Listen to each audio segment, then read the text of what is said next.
Hi, my name is Dan Goldstein, and I'm in San Francisco today. I live in Los Angeles. My history is one of advertising and brands. Used to run big brand strategy group for an agency called Shy Day in Los Angeles, famous for its Apple work. We're talking through an Apple device right now. So we're coming to you via near Cupertino, via a product of Cupertino. So it's a pleasure to meet you. And what would you like to ask? We just had a fun time, talking to each other. So based on that, whatever you're feeling, you can just talk about it. There is more here than you're saying, and you're saying a lot. So there's a lot of noise and there's not a lot of signal, to use a phrase, to borrow a phrase. And I think the question is, how do you articulate the most important piece of what you do to a wider audience so that it feels important and meaningful? There's a lot of convincing that needs to be done in order to get people on side, and I think you need a shorthand for that. Mm-hmm. And that's the real trick Mm-hmm. to the brand. The brands are shortcut navigation devices that allow us to understand things very, very quickly. Sure. And hold a lot of information. And it seems a potential territory, a potential space, is a combination of two things. One is the philosophy behind what you do. Mm-hmm. Not what you do, but the reasons why you approach business problems in the way that you do, which is born of an Eastern Hindu philosophy. And that could be very dangerous, but let's just say that that's a truth. Sure. Of who you are and why you do what you do. Mm-hmm. And on the other side, you have a army of young, smart, inexpensive labour Mm-hmm. in India. And I think the world sees that. Mm-hmm. It makes you highly competitive, Mm-hmm. but it also carries a little bit of a stigma, perhaps, Mm-hmm. a bigotry. Sure. And I think that bigotry extends beyond Mu Sigma, Mm-hmm. actually. It's a cultural stigma. Mm-hmm. So you have these two things. You have a truth about why you do what you do, which is born of your culture and born of your religious beliefs and the philosophy, the life philosophy as translated for business. Mm-hmm. It's very, very powerful and true. Yeah, There's it's actually less integrity. religious, more civilization oriented. Right. Because Hinduism, by the very nature, is less a religion. Yes. It is. Yes. It is just it's actually as close to old science as you can think of. This shows my ignorance. Yeah. Yeah. But it's in line. I'm not. I'm Yeah. happy to be. I'm very happy to be. Sure. corrected. Sure.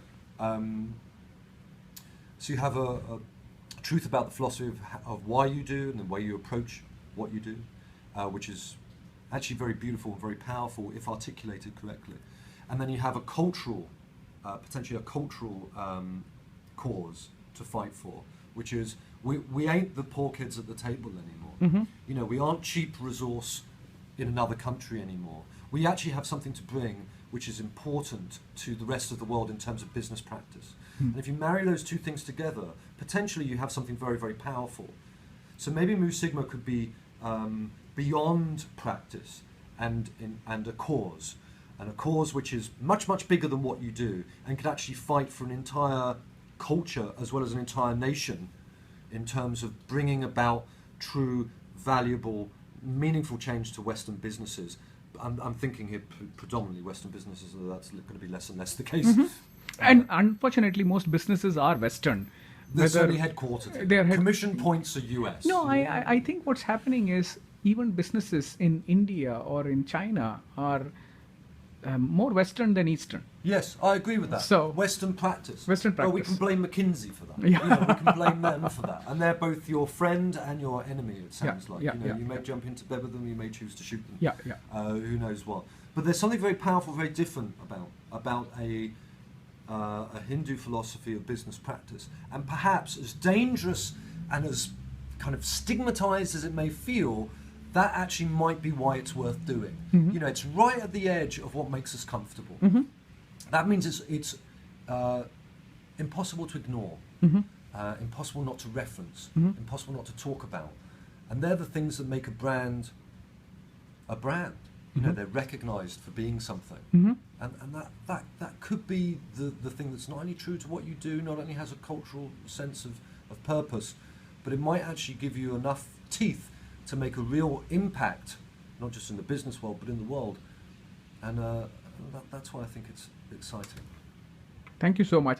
Now, from your perspective, this, we talked a lot about, various, products. We talked about, this aspect of consciousness. Yes.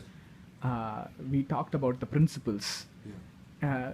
We talked about what could endure, what could not endure. Yes. Where do you think, should we be thinking about, as we develop this brand? Yes. Well, it's interesting. Like, so Steve Jobs had this thing, and now everyone's adopted it, which is you want to build an enduring company. You don't want to build a quarter, or a balance sheet. You want to build something that endures beyond your lifetime. I mean, that's if what is it? Michelangelo said, if you don't aim for the stars. Sorry, you can aim for the ceiling, but you won't get off the floor. But if you aim for the stars, you at least hit the ceiling. It's like that sort of thing. Now, there are things which endure, and there are things which have a definite shelf life. One of the things that does have a definite shelf life is products. Yeah. Products and practice tend to change a great deal, but the principles behind that tend to be very, very enduring. So with Apple, they wanted to build a interface between human beings and machinery. As long as there are machines that exist in the world, and people want access to information that those machines hold, the interface between the human being and the machine is critical. Yeah. And so they just innovated that interface, from the wheel on the iPod to the touch on the iPhone to the mouse, Windows, etc., etc. So an enduring philosophy was intuitive machines. You want to attach yourself similarly to an enduring set of principles based on an enduring truth. I imagine the enduring truth is, and you mentioned, a consciousness that comes to a business when it's self-aware and can operate in a self-aware state, not in a binary state, but in a self-aware state, constantly learning and looking for possibilities within the information they have. And it feels like that could be an enduring principle. Now, I'm not saying we're articulating it particularly well. I don't think we are. I think that's the task, actually. But I think to deny that might be the task, or that Hindu philosophy might be the task, I think to deny that is to actually deny some of the core principles that establish you as a company in the first place. So we can go and look for something, and we'll build a lie. We can build a conceit. That's easy to do. Anyone can do that.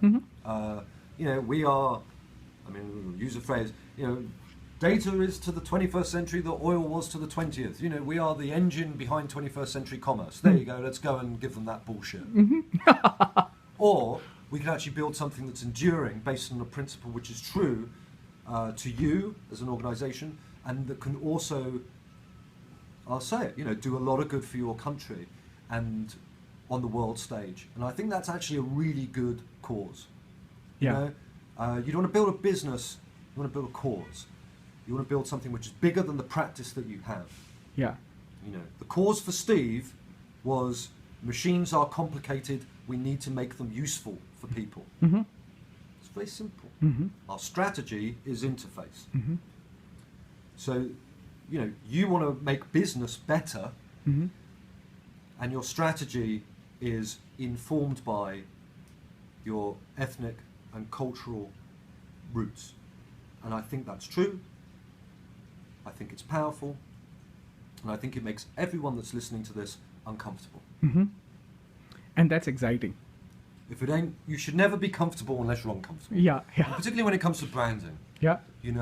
What's the damage? As I say, let's create some bullshit thing. Yeah. Let's just do that. It's easy. Just come with a couple of headlines around, big data and whatever. We can do that. So I just want to make sure I get into the camera a little bit. So guys, he is real. Yeah. So I was there here, and we are at in Palo Alto right now. So we're quite excited about hopefully building a relationship with Don. Thank you so much. Thank you. So.